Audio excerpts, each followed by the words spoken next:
Our concept or topic for today's video is about limits. So what's a limit? So let f of x be a function defined at values in an open interval containing a, with the possible exception of a itself, and let L be a real number. So to understand further, let's look at some graphs. For example, here at the left-hand side, we can see here that the function is not defined at x is equal to a. But we can see here, as x approaches a from the left, or as x approaches a from the right, f of x approaches the value L.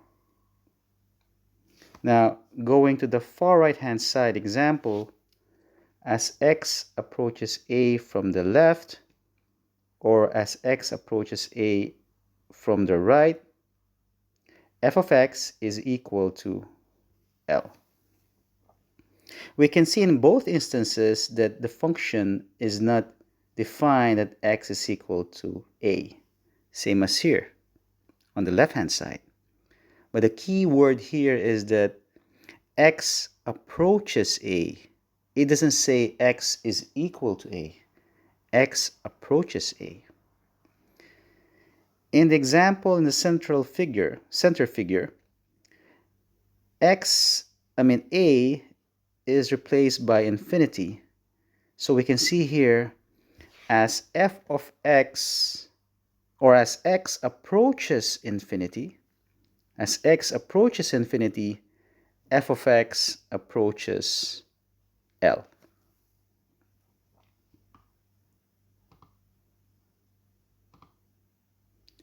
Now, let's try an expression here.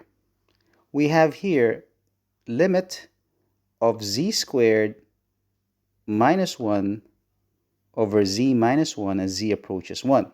Let's try to see what happens to the expression if we substitute z with 1. So let's see here. So limit of z squared minus 1 over z minus 1 as z approaches 1. Let's say z is equal to 1. So we will have 1 squared minus 1 over 1 minus 1 is equal to 1 minus 1 over 1 minus 1 is now equal to 0 over 0, which is indeterminate. So obviously, this is not the answer that we want.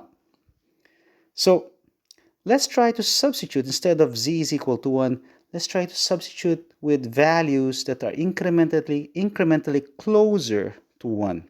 Let's see what happens. Let's see how the function behaves as z approaches 1. Not equal to 1, approaches 1. Now, to save on time, what I did is I already placed some values here, and we can see here that we make z approach 1. So let's assume that let the expression z squared minus 1 over z minus 1 be equal to f of z. And we can see here, let z approach values closer and closer to 1. So we have here 0.9, 0.99, and then finally 0.999. So as you can see here, z gets closer and closer to 1. And what happens now to the behavior of the expression? We can see here that it first was 1.9, and then 1.99, and then 1.999. As you can see here, f of z, by the behavior of this function, we can see that f of z approaches 2. Now, going to another example, again, getting closer to 1, z is 1.1, 1.010, 1.001.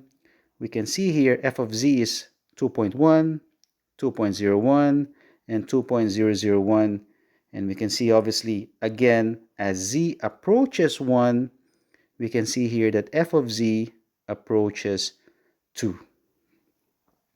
Another way to solve this example is to do it algebraically. So let me just put a divider here so it will be clearer. Now, if you recall, we have the difference of two squares. We have a squared minus b squared is equal to a plus b, which is a binomial, multiplied by another binomial, a minus b.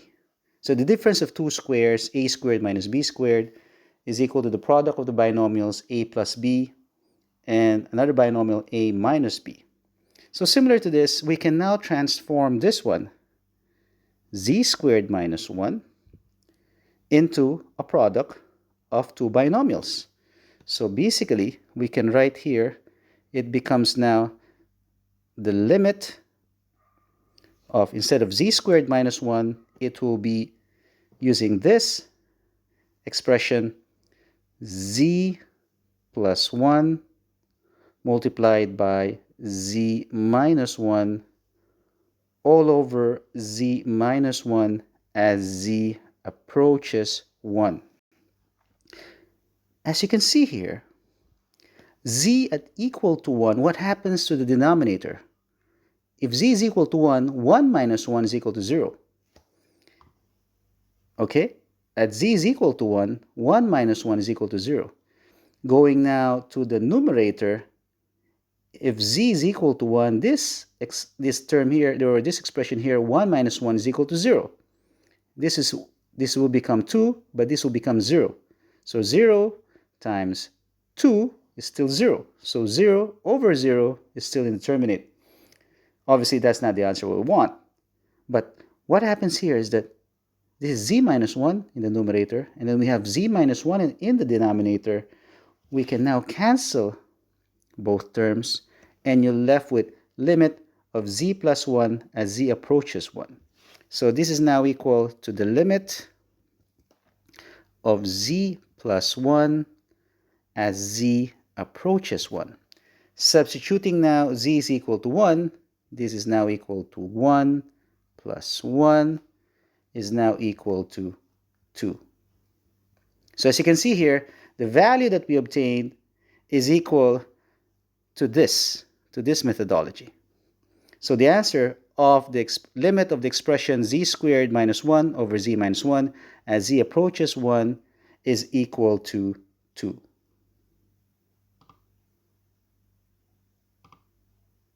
Now, let's see another example. We can see here